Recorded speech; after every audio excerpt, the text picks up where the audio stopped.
This is Accurate TV News, where you get your news on curfew dad traumatized after seeing badly beaten teen. The tragic death of 15-year-old Kamila Cole, who succumbed to her injuries after a severe beating, has left her father shattered. The emotional impact was heightened as he personally witnessed the horrific state in which the abuser left his daughter. He revealed that he was a devoted father who passionately cared for all his children, attending the tasks like bathing and grooming them with love and affection.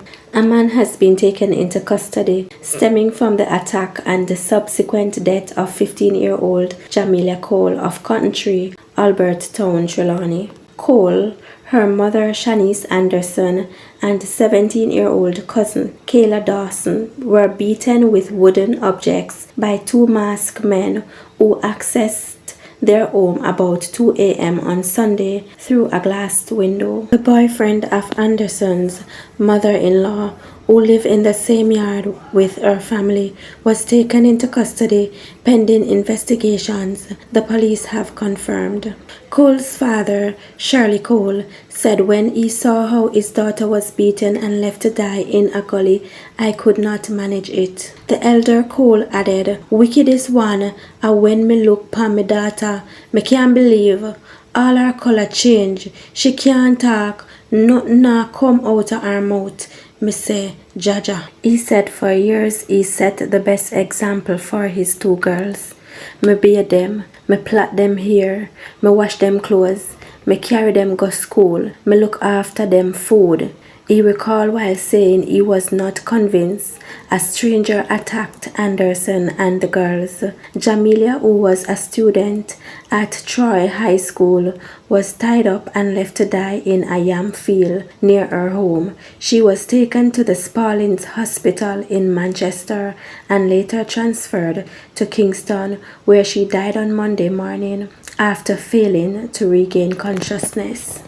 All three victims received head injuries. Anderson and Dawson are still being treated in Spalding. Reports are that the two girls were sleeping on a bed in a back room, while Jamilia's mother was in the living area. It is believed that men attacked Anderson first, delivering blows to her head and causing her to lose consciousness before they turned on the girls, who fought for their lives.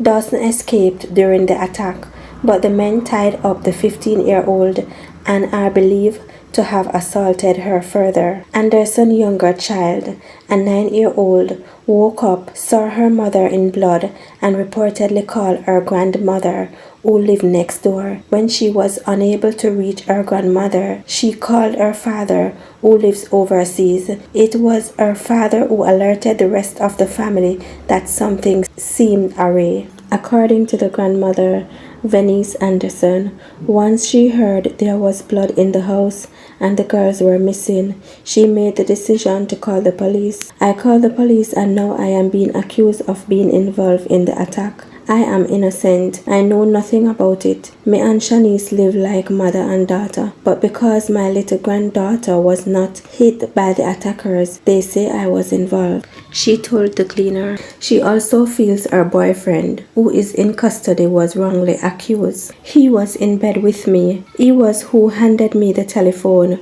when my son called. So how could he have been the attacker?" she questioned. It was Venice Anderson who took her daughter-in-law to the hospital.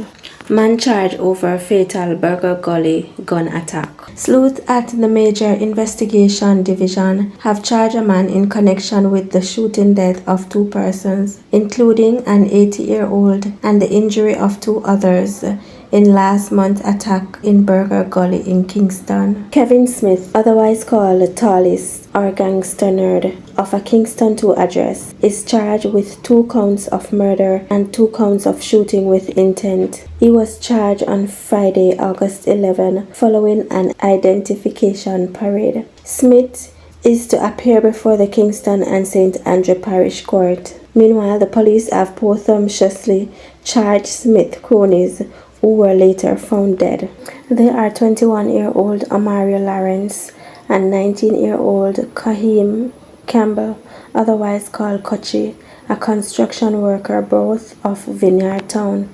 The police say their bodies were found a day after the July 30 attack. It is reported that about 10:10 p.m., armed men pounced upon a group of persons in the community and opened fire at them before fleeing the scene. When the shooting subsided, 4 persons were found suffering from gunshot wounds. They were taken to hospital where 8-year-old DJ Dawes and construction worker 34-year-old Joel Lemonos was pronounced dead and the others were admitted. A police probe was launched, which they say revealed that 2 men whose bodies were found on Glendale Avenue, Kingston 2 on Monday, July 31, were accomplices of Smith. They were charged posthumously. Further investigation resulted in the arrest of Smith on Monday, July 31. He was charged on Friday, August 11, following an identification parade.